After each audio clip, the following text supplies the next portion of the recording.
नमस्कार, मी जयश्री तानाजी पाटील, एरंडोली जिल्हा परिषद गट क्रमांक 52 मधून आज जिल्हा परिषद साठी मी अर्ज दाखल केलेला आहे।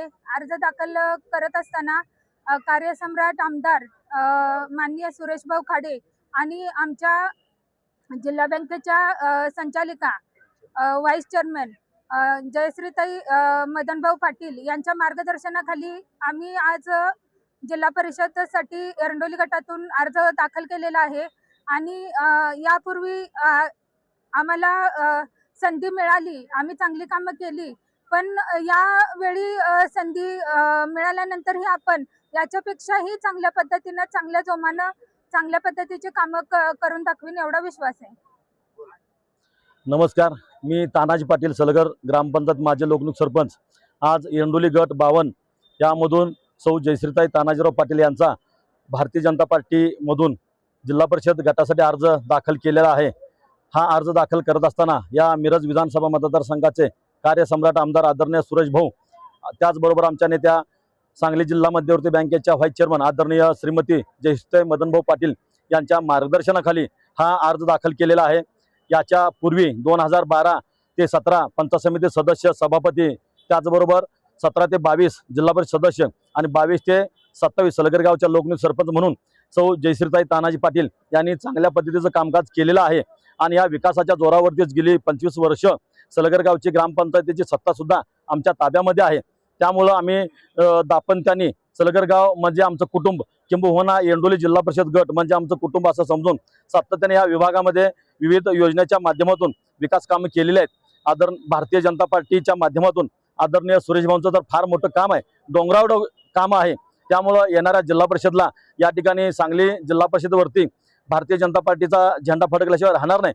आज आपण नगरपंचायती, नगरपालिका, महापालिका जर बघितल्या तर आदरणीय या महाराष्ट्राचे मुख्यमंत्री आदरणीय देवाभाऊ यांच्या मार्गदर्शनाखाली या ठिकाणी सगळ्याच नगरपालिका, नगर परिषद, महापालिकेमध्ये भारतीय जनता पार्टीचा झेंडा फडकलेला आहे। त्याच पद्धतीनं ह्या होऊ घातलेल्या महाराष्ट्रामधल्या सर्वच जिल्हा परिषदामध्ये आणि त्याच्यामध्ये सांगली जिल्हा परिषदेमध्ये बहुमतानं या ठिकाणी भारतीय जनता पार्टीची सत्ता आल्याशिवाय राहणार नाही। आणि या ठिकाणी आदरणीय सुरेश भाऊ आणि जयश्रीताई मदनभाऊ पाटील यांच्या मार्गदर्शनाखाली जो विकासाचा डोंगर आम्ही पूर्व भागात गावामध्ये केलेला आहे, तसाच विकासाचा डोंगर आम्ही पूर्व भागामध्ये करून दाखवून एक वेगळं मॉडेल या सांगली जिल्हा परिषदेमध्ये एरंडोली गट 52 हे एक वेगळं मॉडेल असेल एवढा मात्र विश्वास या अर्ज भरण्याच्या आणि निवडणुकीच्या निमित्तानं मी देतो। या ठिकाणी याच्या पूर्वी सुद्धा एरंडोली गटातून ग्रामस्थांनी संधी दिलेली आहे। भविष्य काळामध्ये सुद्धा या ठिकाणी आम्हाला चांगल्या मताधिक्यानं जनता संधी दिल्याशिवाय राहणार नाही। आणि मला अभिमानानं सांगावं वाटतं की सांगली जिल्हा परिषदेमध्ये सगळ्यात जास्त मताधिक्याचा उमेदवार म्हणून एरंडोली गट आणि त्याच्यामधले उमेदवार सौ जयश्रीताई तानाजीराव पाटील असतील। आणि याच्यामध्ये शहाचा वाटा आमच्या कार्यकर्त्यांचा, त्याचबरोबर भाऊ आणि वहिनींचा असणार आहे। आज ह्या सगळ्या गोष्टी करत असताना आदरणीय भाऊनी सांगली जिल्हा किसान मोर्चाचा अध्यक्ष मला केलं।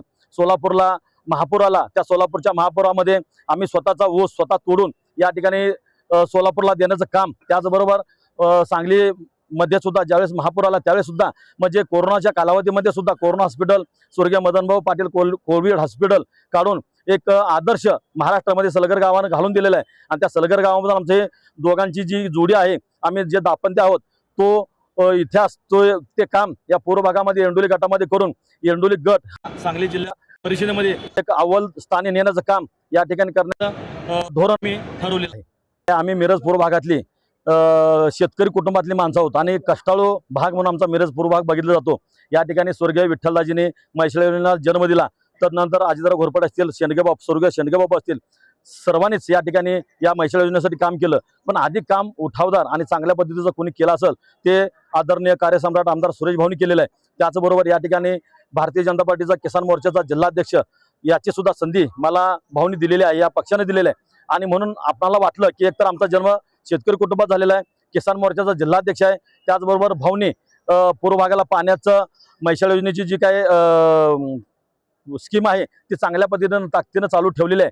आणि रस्ते सुद्धा झालेले आहेत, दळणवळणाचे कामं सुद्धा झालेले आहेत। आणि वाटलं आपण शेतकरी कुटुंबातला व्यक्ती आहे, किसान मोर्चाचा जिल्हाध्यक्ष आहे, आणि आपण कार्यकर्त्यांनी सुद्धा ठरवलं की आपण बैलगाडीच्या मधून या ठिकाणी शेतकरी पारंपरिक वेशामध्ये अर्ज भरायचं असं एक जरा सर्वांनी ठरवलं, आम्हालाही वाटलं, म्हणून आम्ही आज बैलगाडीमधून अर्ज भरायला आलेलो आहोत.